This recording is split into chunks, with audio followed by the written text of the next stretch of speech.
အောင်ပွဲခံပြီးနောက်နေ့လိုရောက်တော့ကျန်စစ်သားအပေါ်မနာလိုမုံထားတဲ့နိုင်တွင်တွေကလူတချို့ကကျန်စစ်သားနဲ့မနီးစန်တာလန်ခီမှာဖောက်ပြခဲ့တဲ့တည်င်းရတယ်ဆိုပြီးတော့အနှွယ်ထားမင်းကြီးကိုတိုင်ကြားလျှောက်တင်ကြပါတယ်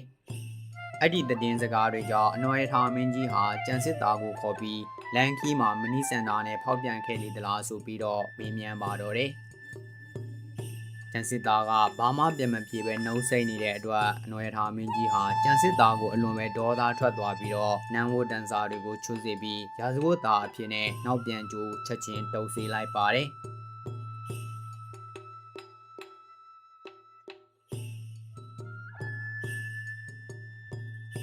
ပြီးတော့အရိန်နမအလံကိုကင်ထားတဲ့အနှွယ်ထားမင်းကြီးကဒေါသတွေထွက်နေပေမဲ့အပြစ်ပေးရတော့မဲ့သူကသူ့ရဲ့အားကိုးရဆုံးလက်ယုံတော်လည်းဖြစ်သားတော်လည်းဖြစ်နေတာကြောင့်မြစ်တာစိတ်တညာလိုစိတ်တွေဖြစ်ပေါ်လာပြီးလှန်ပြစ်ရမှာဘတော်မှမလွယ်ဘူးတဲ့အနှွယ်ထားမင်းကတကူကြီးမားတဲ့အရိန်နမအလံနဲ့ကျန်စစ်သားရဲ့ကိုယ်မှာချီနှောင်ထားတဲ့ကျိုးကိုသာပြစ်လွတ်ထည့်လိုက်ပါတယ်။